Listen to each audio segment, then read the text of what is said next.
Good evening.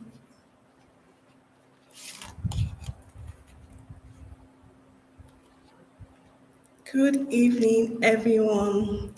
I'm so glad to have you here. I hope you all had a wonderful day.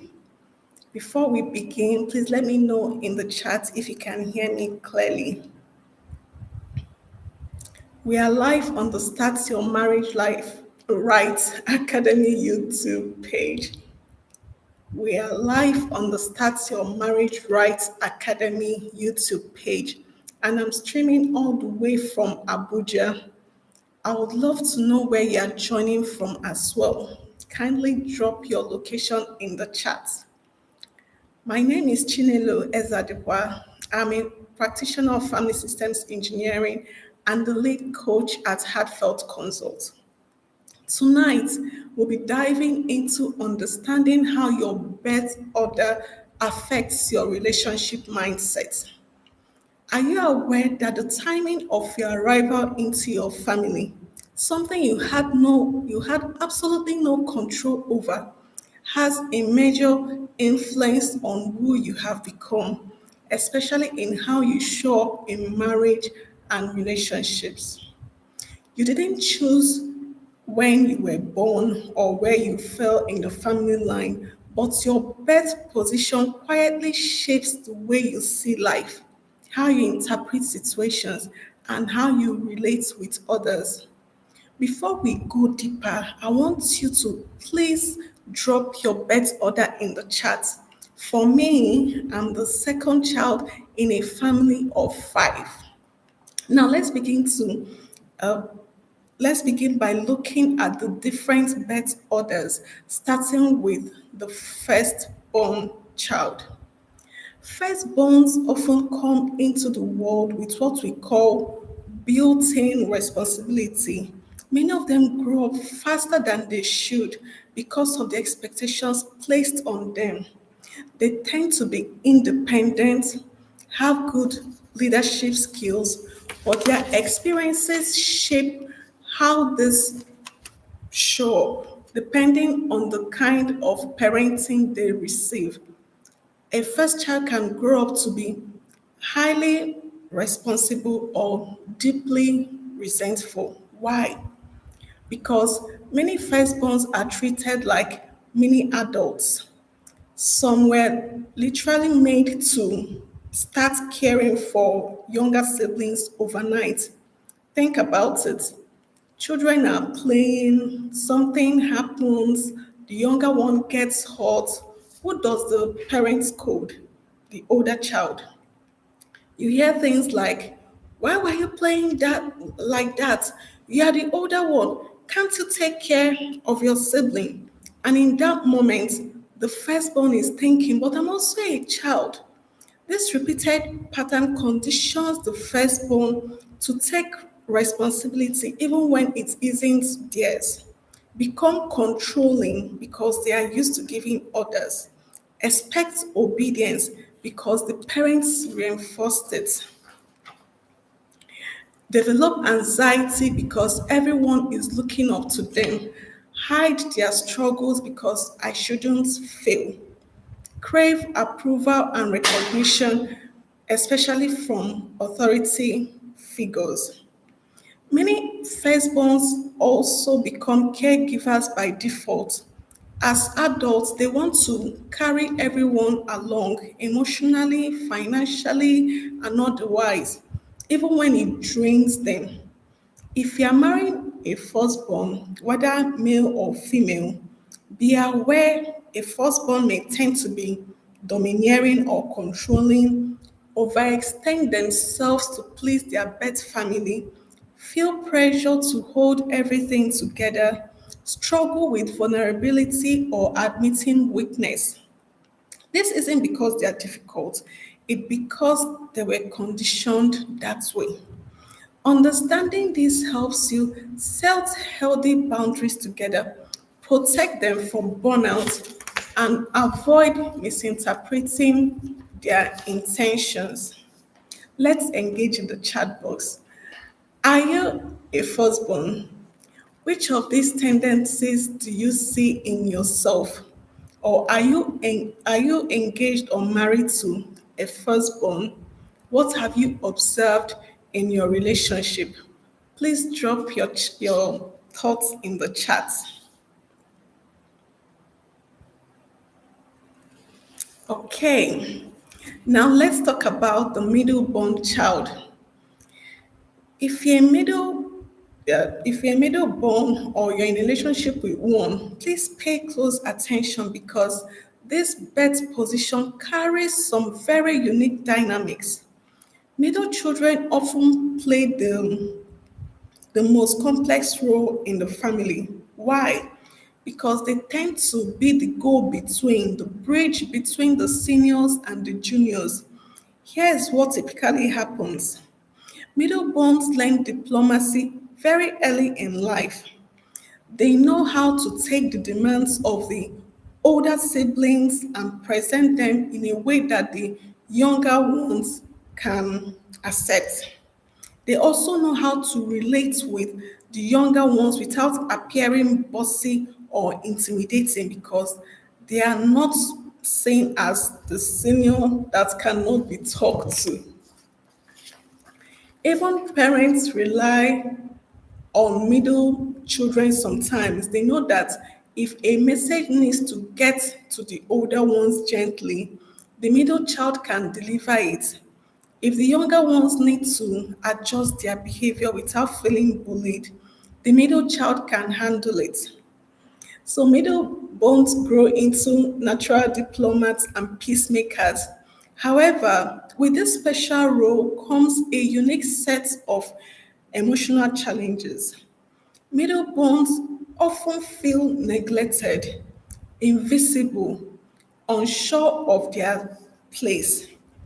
In many African homes, the focus is the firstborn must be responsible, the lastborn must be pampered, but the middle child is left wondering, where do I fit in this family?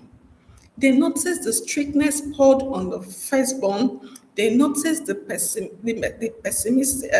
permissiveness given to the lastborn, and they quietly ask themselves, "What about me?" To make it worse, middle bones often grow up with hand-me-downs, big brothers' clothes, big sisters' shoes, used books, leftover resources. All these experiences put together can create a subtle internal message: you are not the priority. And that message follows them into adulthood if not addressed. Because of their position and experiences, middle borns often grow up to be great compromisers, flexible, adaptable, peacemakers. But sometimes that strength becomes a struggle. They may develop tendencies such as people pleasing, trying to stay in the good books of both the older and the younger siblings, difficulty setting boundaries, fear of being left out, asking for constant reassurance. Do you still love me? Did I do something wrong? Why is your face like this? All of that. They often crave a sense of belonging because they didn't always feel like they had a firm place growing up. Let's engage again. Are you a middleborn? Have you seen any of these tendencies in yourself? Or do you have a middleborn partner? What traits have you observed that weren't mentioned here? Please share in the chat. I would love to hear your experiences. Now, let's talk about the only child and the only gender child. When we say only child, we are talking about two categories: the child who has no siblings at all, and the only gender child. For example, a family with three daughters and one son, the son becomes the only son. A family with three sons and one daughter, the daughter becomes the only girl. Even though they are not the only child numerically, they often show the same traits as an actual only child because of the way they are treated. Only children are very similar to firstborns because they are raised to be independent. There's a high parental investment emotionally, financially, and psychologically. Parents often put a lot of intentional pressure on them to succeed. This can create two extremes. One, highly responsible, focused, and dependable adults, or resentful, emotionally overwhelmed adults who felt stifled growing up. They have the strengths of firstborns like leadership skills, but with added layers because they had no siblings. The added layers are only children. The other layers of only children often live in their own emotional world. So these tendencies show up. One, sensitivity. They feel things deeply because they grew up without sibling noise to dilute emotions. Small things may affect them more than you expect. Loneliness. This is one of the biggest emotional imprints. Growing up without a built-in playmate or companion can make them feel isolated. Three, clinginess or withdrawal.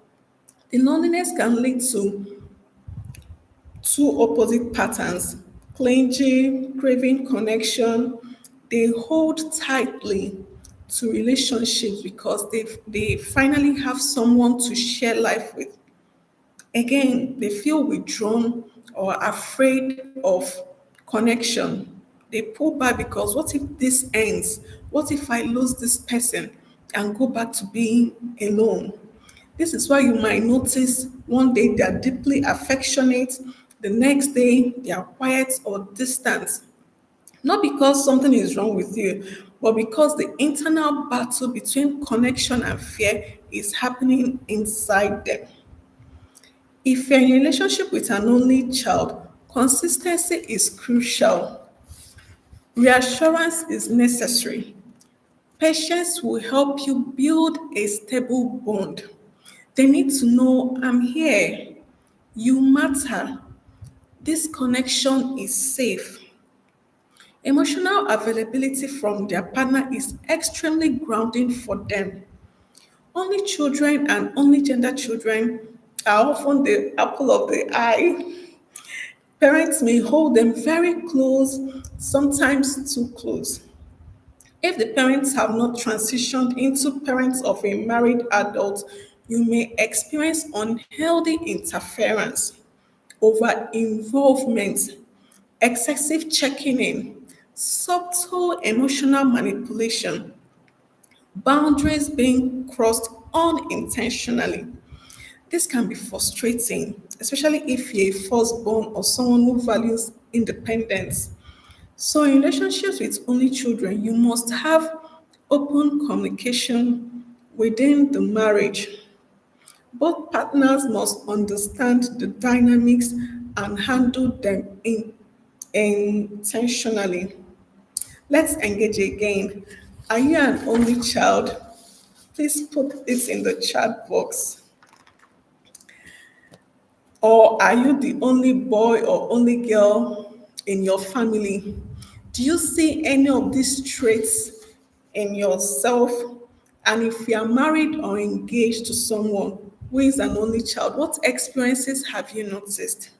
Please share in the chat. Now, let's talk about the last born, the baby of the house. Last-born children often come with a very unique set of traits shaped by how they were raised and and how the family atmosphere around them and how they were raised and the family atmosphere around them. Because they are usually doted on, pampered, and surrounded by older siblings who provide for them, sometimes financially, emotionally, or materially. Lastborns may unconsciously develop entitlement mentality, not intentionally, not because they are bad, But because growing up felt like everyone is here to make me happy, I get what I want, things will always work out for me. And if they have older siblings who were already working or successful while they were still children, that pattern becomes even stronger. Lastborns may also show traits such as rebelliousness or stubbornness. Their position sometimes allows them more freedom, so they may push boundaries more than their siblings. They could also have difficulty with self discipline. This is a big one. Many last-born struggle with basic adult responsibilities, not because they don't want to do it, but because growing up, someone always cleaned up after them, someone always solved their problems, someone always reminded them what to do. So when they get married, especially in the first year or first few years, partners often complain. He doesn't pick up after himself. She doesn't follow through. How can an adult behave this way? The struggle with discipline comes from a lack of consistent structure during childhood. Sometimes by the time the last one arrived, the parents were tired, less strict, or they are busy financially stabilizing the home. So structure and discipline weren't always emphasized. They are fun, loving, and adventurous. Last bonds bring energy. They are playful, spontaneous, and enjoy attention. They love being pampered and being cared for. If you're engaged to a last born, you already know they flourish when they feel nurtured. They are vulnerable to parental or sibling interference, just like only children or only gender children. Last borns are prone to overprotection and interference from older siblings or parents. This can create tension in their marriage if not handled with boundaries. Now let's engage. So, do we have any last bonds here tonight? Which of these traits do you see in yourself? Or if you're engaged to a last bond, what have you observed? Share with us in the chat. Now let's bring it all together as I begin to wrap up. Whether you're a firstborn, a middleborn, an only child, or a lastborn, it is important for you to recognize your traits and understand how they show up in your relationships. And sometimes you may not even see these tendencies in yourself. So, this is your assignment. Ask your partner, based on what we've discussed today, what bet other tendencies have you noticed in me? You might be surprised at what comes up because the people closest to us often see the patterns we don't notice. All right, any questions? Let me check the the chats. Any questions? Nothing in the chat box. Please. Thank you everyone for joining. I really do appreciate. Well, let me have something in the chat box because we are closing, we are rounding up very soon. Okay, so before we go, on Friday, we'll be having another powerful session. The topic is chemistry versus compatibility, which matters more for a flourishing marriage. Trust me, you don't want to miss it. Thank you so much for joining tonight. Have a beautiful night and see you on Friday. Thank you, everyone, for joining. Have a good night's rest. See you on Friday.